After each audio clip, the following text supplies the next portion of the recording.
nous sortons d'une actualité un peu chaude concernant la Fédération des Yoles Rondes. Comment tu as vécu cette période? Un peu surprenant, puisque à 2 semaines du tour, c'est vrai que l'information vient se présenter. Personne ne le savait, c'est vrai qu'il y a une nouvelle équipe. C'est un petit peu très surprenant parce qu'on se dit que bon, on prépare quand même une saison. On a fait pas mal de réglages, pas mal de préparation physique et puis hop. Donc pour moi c'était quand même surprenant, mais il était quand même hors de question qu'un événement comme le Tour des Yoles soit annulé. Coulée Martinique, c'est moi, c'est Zot, c'est où?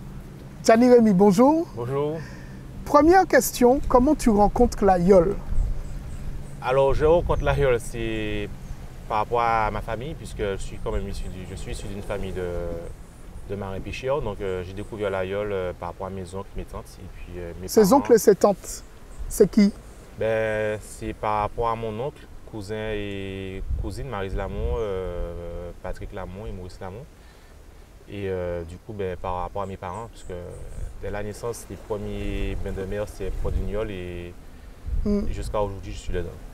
Alors, au départ, tu rencontres la Yole, mais tu n'es pas forcément un pratiquant. Tu vis avec, tu la regardes, mais tu n'es pas forcément un pratiquant. Non, je ne suis pas forcément un pratiquant, puisque je suis resté pas mal d'années à regarder, à venir par obligation, parce que les parents venaient en Yole. Et ça commence à quel âge? Première navigation? La première navigation, j'avais 6 ans. Donc c'est la première fois que je montais sur une Yole. Ça a été quand même une sensation très enrichissante, puisque c'était la première fois. Et du coup, le fait d'être de tout petit, je me suis intégré sans le vouloir. Mais une fois que tu goûtes à cette Yole, l'envie de la compétition, ça vient tout de suite? C'est venu très vite, hein, puisque j'avais 6 ans, j'étais tout le temps aux entraînements de Yole, puisque les parents pratiquaient. Donc du coup, je me retrouvais à enlever de l'eau, à écouper de l'eau, faire ce qu'il y avait à faire, transporter le matériel, etc. Et puis du coup, comme on a vu que j'étais vraiment intéressé et impliqué, on s'est dit pourquoi pas, donc on a fait une petite licence B et puis je me suis retrouvé dedans et puis voilà. Mais ce n'était pas nécessairement, à ce moment-là, tu ne t'imaginais pas forcément patron, tu ne t'imaginais pas forcément faire le tour de Martinique des Yoles Rondes. Vu ton âge, le tour existait déjà. Non, tu avais déjà ces rêves-là ou pas du tout? J'avais le rêve d'être yoleur. Après, patron, c'est venu au fil du temps, puisque par rapport à tout ce que j'ai acquis, effectivement, tu vois que ton niveau évolue. Puis je me suis dit pourquoi pas, mais avant tout, comme j'expliquais, c'était de ne pas brûler les étapes. Donc c'est vrai que j'ai commencé par être yoleur, enlever de l'eau, faire tous les postes.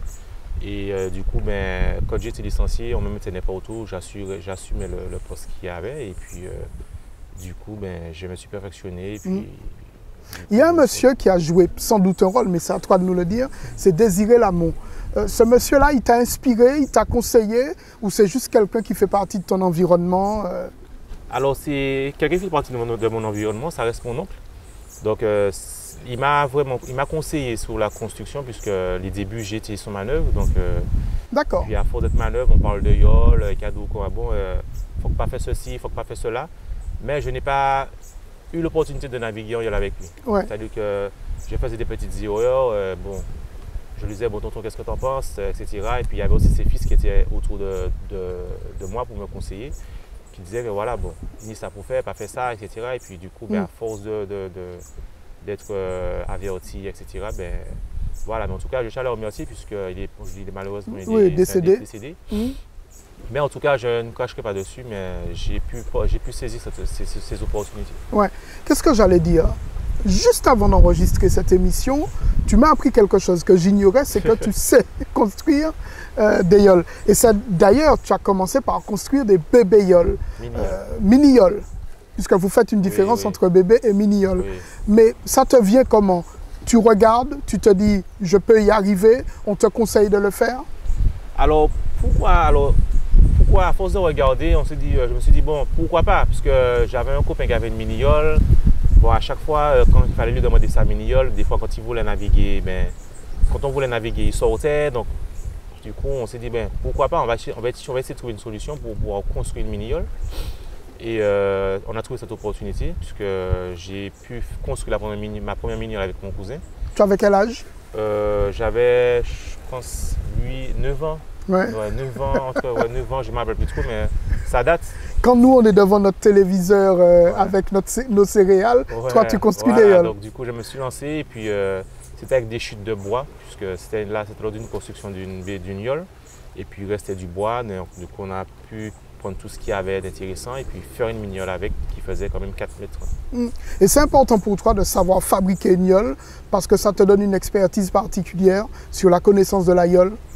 Ben, c'est toujours mieux de construire sa propre embarcation puisque on sait comment on la veut, par rapport à sa largeur, son profil. Donc c'est toujours mieux puisque chaque jour quand on arrive sur la base, sur le chantier, on voit toujours qu'il y a une amélioration à apporter et puis par rapport à ce qu'on veut, par rapport à notre équipage et la capacité de notre équipage, c'est toujours mieux de construire sa propre embarcation. Et un jour, tu deviens patron. Tu te souviens à quel moment tu prends la décision, finalement, je vais être patron? Ça vient tout seul? Ben, effectivement, ça vient tout seul. Après, je suis devenu patron en 2013, suite à la succession de mon cousin. Et du coup, ben, j'ai pu quand même assumer mes engagements. Et jusqu'à aujourd'hui, je les assume. Et, mais ça n'a pas été simple de prendre la suite. Ce n'est jamais simple jusqu'à aujourd'hui, puisque j'ai quand même un groupe de 38 personnes, bien que je ne suis pas seul à gérer le groupe, mais je reste quand même le dernier à prendre les décisions. Donc c'est un petit peu ça et je tiens quand même à remercier ceux qui sont là avec moi pour tenir ce groupe, puisque ce n'est pas chose facile. Et du coup, ben, on a su faire preuve de patience et puis on a mangé notre pain noir, on a attendu, on s'est donné les moyens. Qu'est-ce que tu appelles ton pain noir? Toutes les périodes où tu n'as pas gagné. Voilà, toutes les périodes où on n'a pas gagné.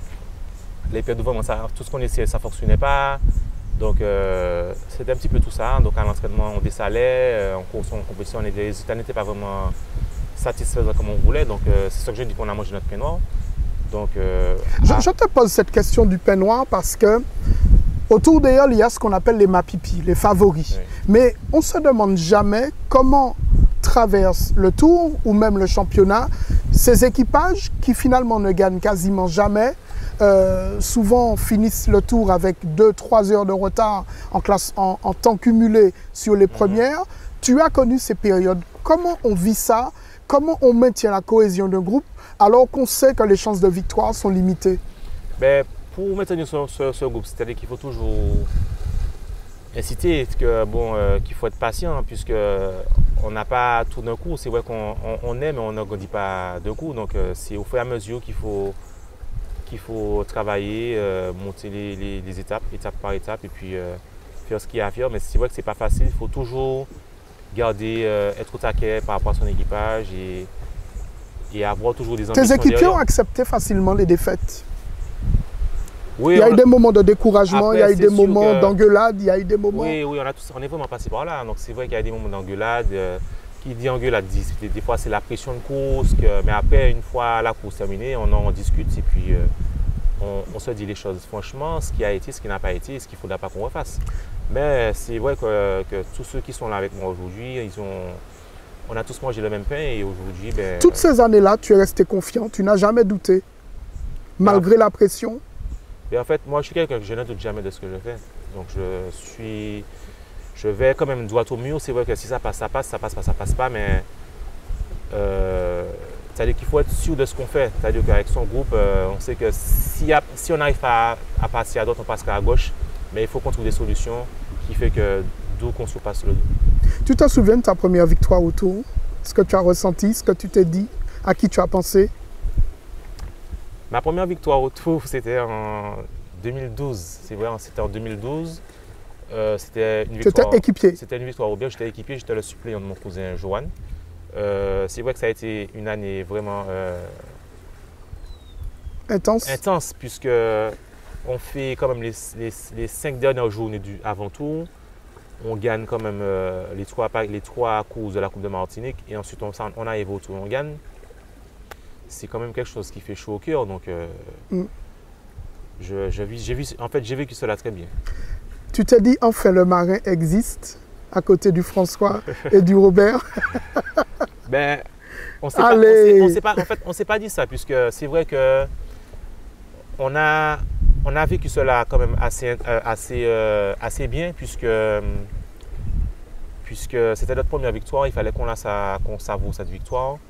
Et puis après, l'année d'après, je deviens patron. Et moi, après, je vais avec mes ambitions. Donc du coup, les ambitions, c'est de gagner, gagner, gagner. Comme on dit, s'il y a un qui est arrivé, un autre peut y arriver. Donc aujourd'hui, c'est ça. Et ta première victoire comme patron, tu t'en souviens? Ça date de 2019, où on gagne au Robert encore à nouveau, 2012-2019. C'est important de dire que c'est au Robert?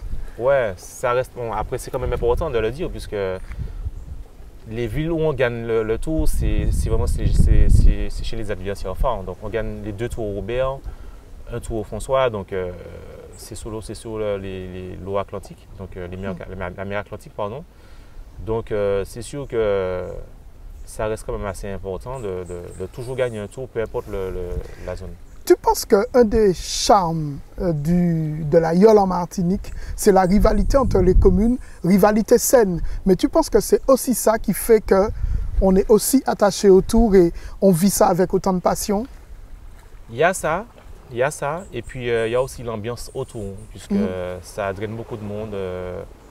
L'ambiance qu'il y a autour donne quand même envie, mais il n'y a pas que ça. C'est-à-dire qu'avant tout, il y a quand même le cœur, la passion qu'il faut avoir quand même pour la discipline, puisqu'il n'y a pas que le tour. Il y a le championnat, il y a différentes parties dans la saison.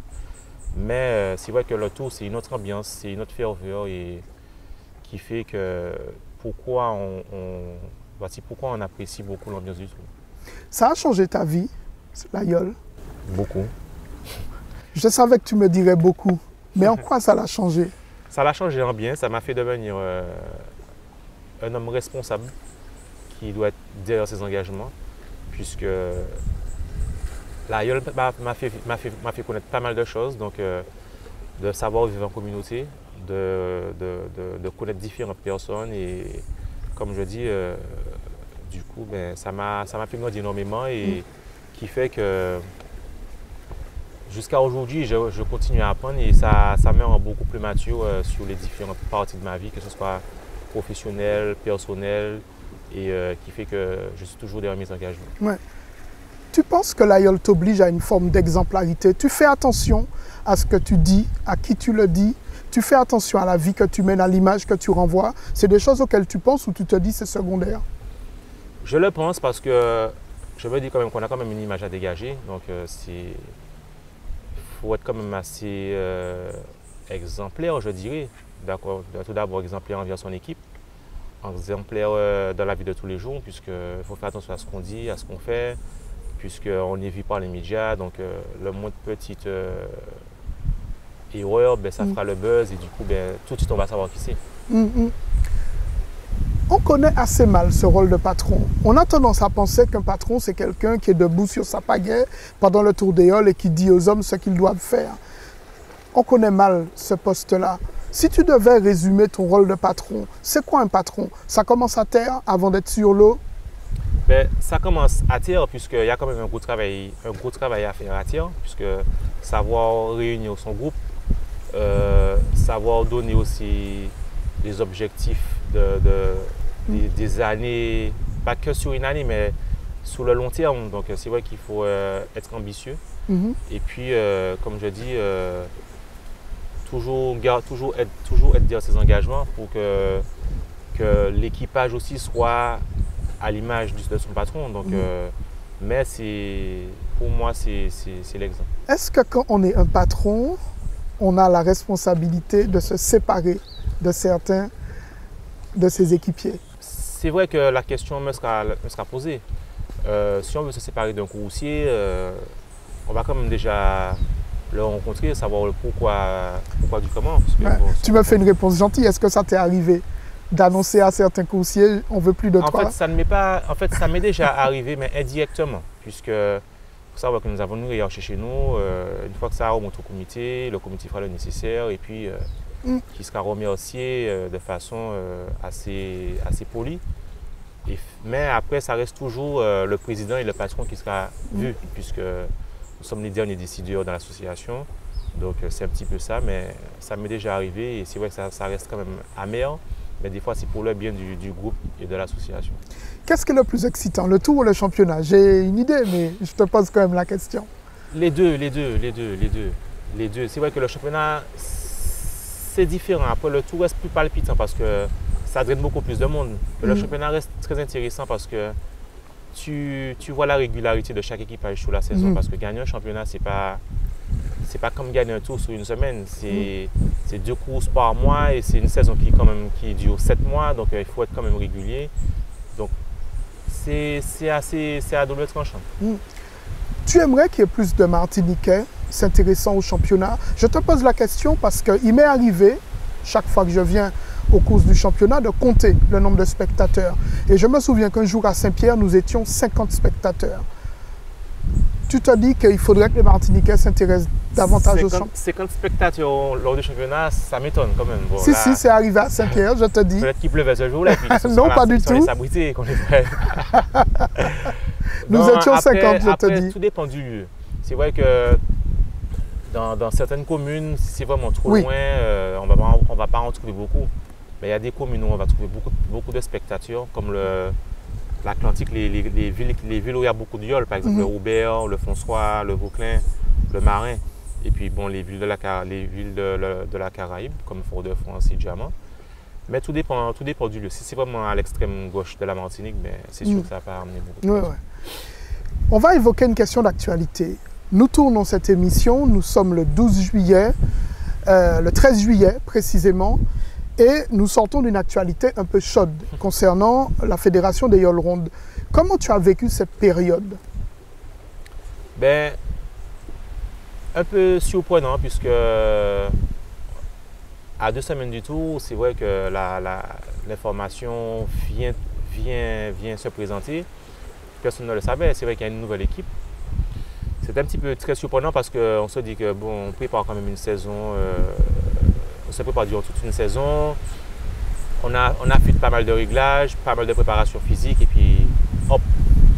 Donc pour moi c'était quand même surprenant, mais il était quand même hors de question qu'un événement comme le Tour des Yoles soit annulé. Cela a été maintenu jusqu'à aujourd'hui. Bon, après on remercie les différents partenaires qui ont pu aider la fédération à maintenir cette manifestation. Et les Martiniquais qui ont contribué aux cagnottes. Donc c'est déjà une bonne chose de pouvoir le faire parce que ça reste quand même notre culture et le voir tomber parce qu'on n'a pas les fonds qu'il faut, ce serait vraiment dommage et on sera tous perdants s'il n'y a pas de Tour des Yoles. Tu as imaginé, tu as envisagé que le tour ne se fasse pas ou tu restais confiant? Je n'ai même pas imaginé. Je n'ai même pas imaginé parce que comme j'ai dit, vaut mieux rester positif et il fallait vite trouver les solutions pour la nouvelle équipe de mettre en place le tour. Ils ont pu faire les choses en place avec l'aide des différentes associations et différents membres qui ont pu porter la pierre à l'édifice. Donc voici pourquoi je n'ai pas imaginé qu'il n'y aurait pas de Tour des Yoles. Alors avant de te poser les 10 dernières questions, je te dis déjà, c'est des questions auxquelles tu devras répondre par oui ou par non, mais tu auras le droit à des jokers. Je voudrais qu'on aborde un aspect plus personnel. Qu'est-ce que ça t'apporte à toi personnellement, Gianni Rémy Layol? Ne me fais pas une réponse oui, la Martinique, la culture. Ça t'apporte quoi à toi, Gianni Rémy? Ça m'apporte quoi? Alors, ça m'apporte l'exigence, la rigueur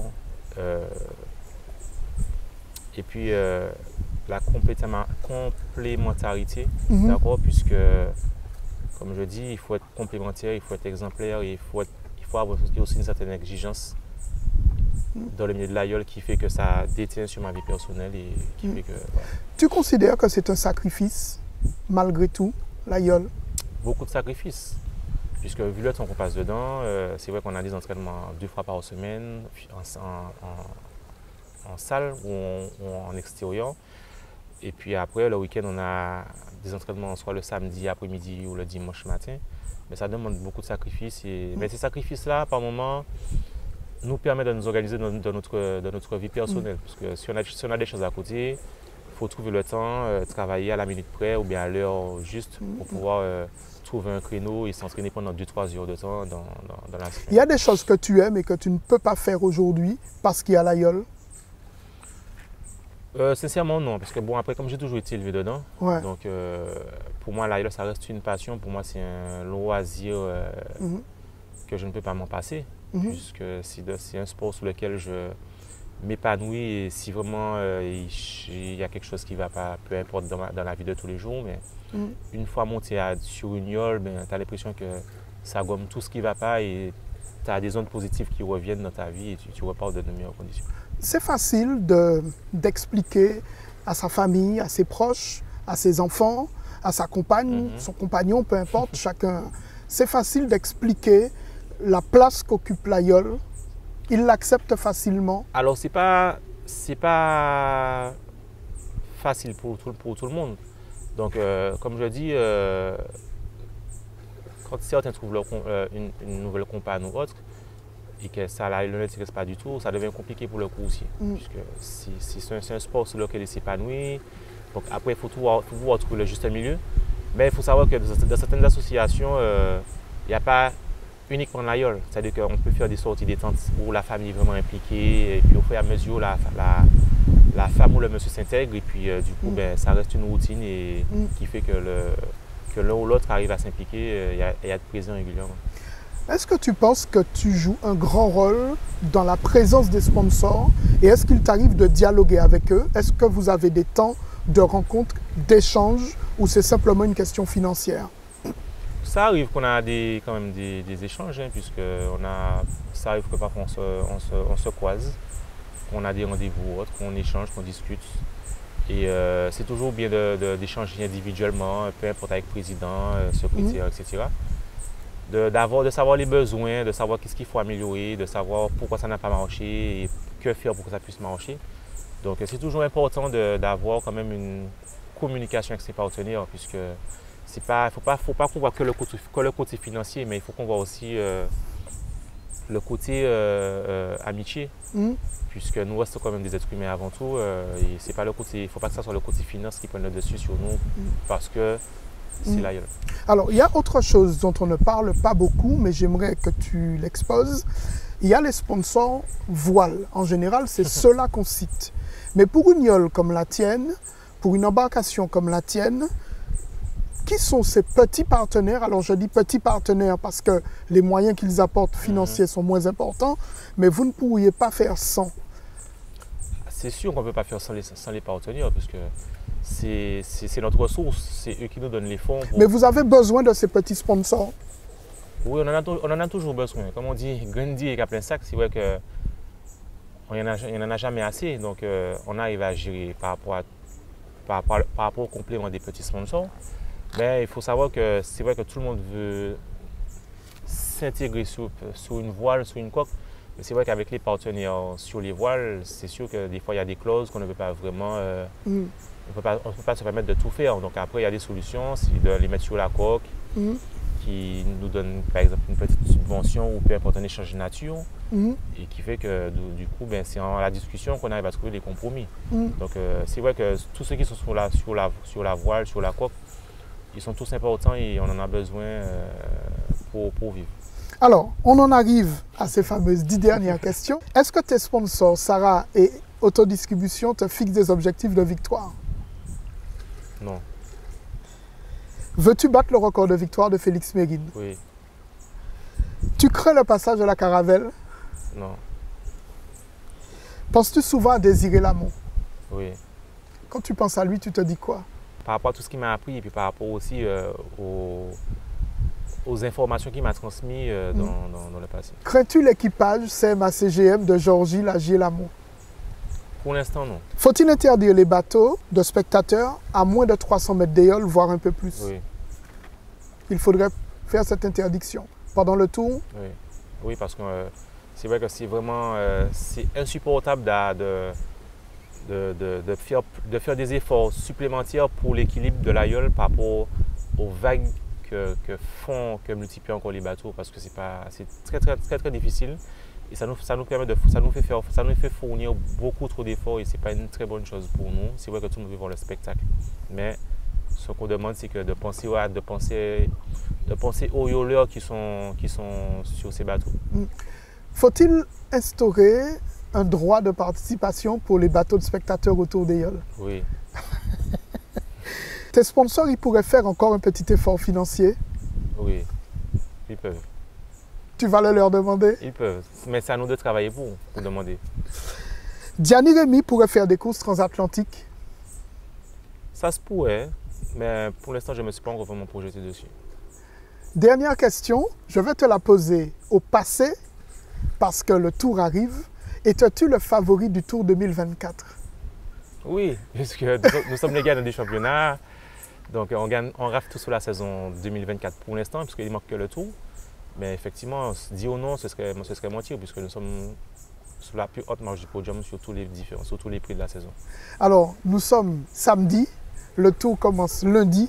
Quand cette vidéo sera diffusée, si ça se trouve, tu auras gagné le Tour et tu confirmeras la réponse à cette question.